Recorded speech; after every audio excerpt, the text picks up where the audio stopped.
Welcome to this video on data structures. My name's Andy Wicks, and in this video we're just going to have a look at an overview. The detail will come in later videos. But before we get into data structures, may I have a quick recap of variables? Variables are just a position in memory that contains something and has a particular title.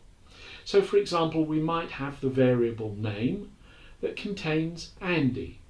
The computer will go away, look for a suitable space in the memory, put ANDY in there, and we can then use that. So we can do things like print Andy, or we can change the name, say name equals Mary, and it will change what's in the memory from Andy to Mary.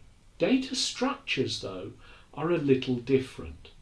A variable contains just one item of information, but data structures contain lots of pieces of information. And before I get into the detail of what we're going to do, let me show you some definitions that I've set up. Here I've defined 5 items. Each item is a collection of pieces of information, and these collections are of different types.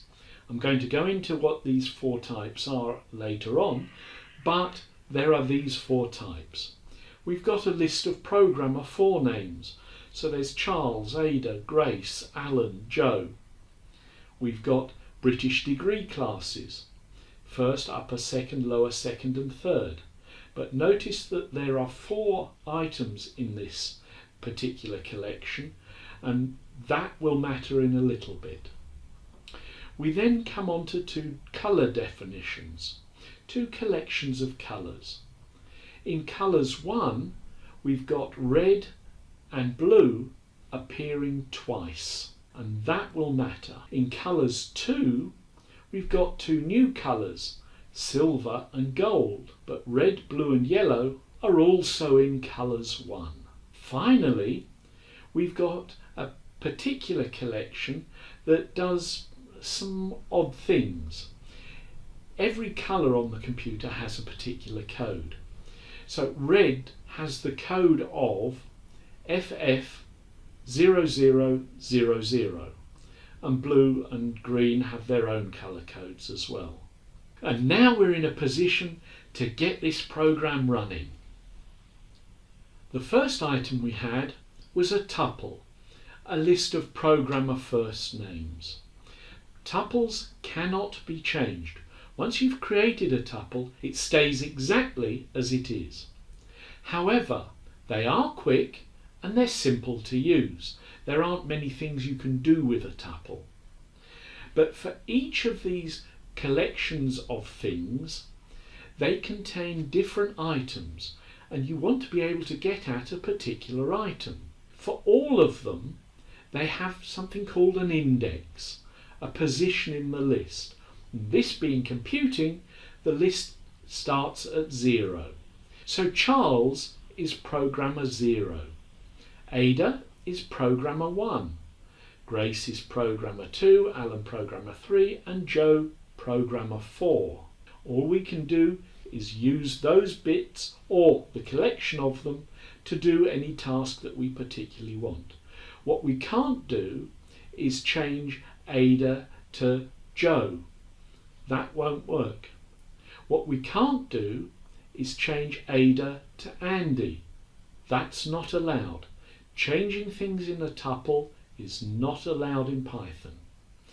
But these are useful where we've got a list of something that we say read in from a file, and we know that that's not going to change. So we might have a list of departments, we might have a list of countries, and those aren't going to change throughout our program. Whilst the program is running, the departments are going to stay the same, the countries are going to stay the same.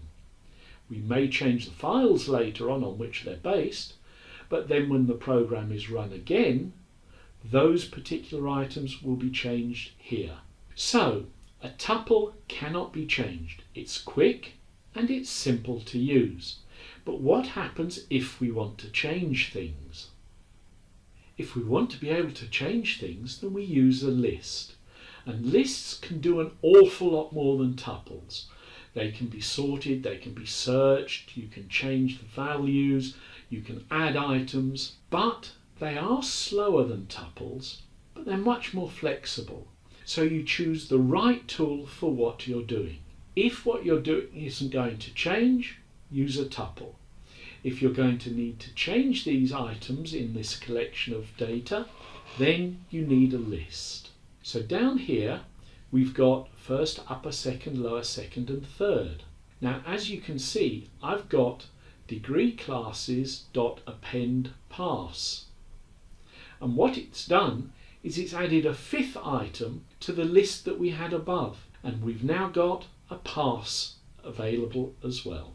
We can find the position of something in the list. And notice that the third is in position 3. It's the fourth item because we start numbering from 0. So first is degree class 0, upper second, degree class 1, and so on.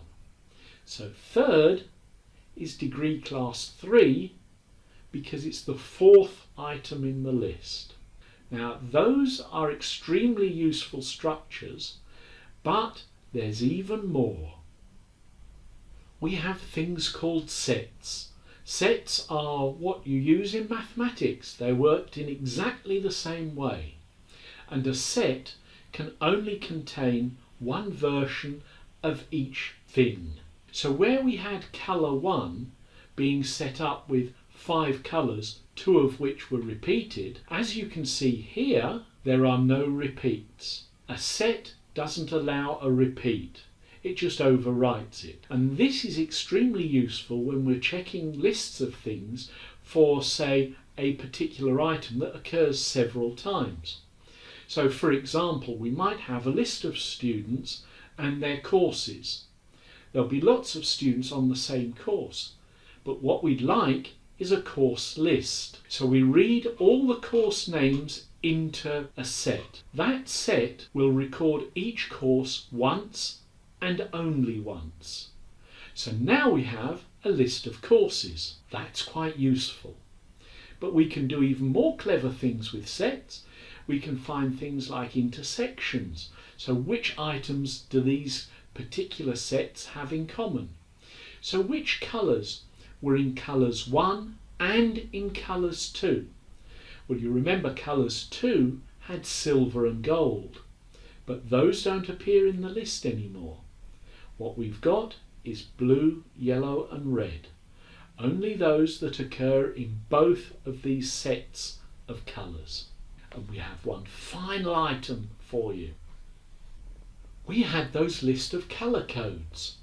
And what you quite often get in programming is that you want to be able to look something up and see what that something has. So you may want to take in a name and look up an address. Or you take in a student and you want to look up a grade. Dictionaries are great for that. A dictionary allows you to look up particular values.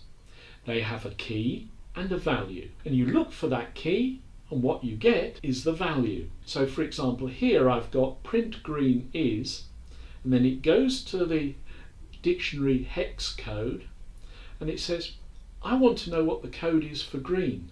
It looks that up, and it then prints green is 00FF00. So if you need to look something up, dictionaries are excellent. Well, that concludes the overview, but there are going to be extra videos on each of these and how you use them.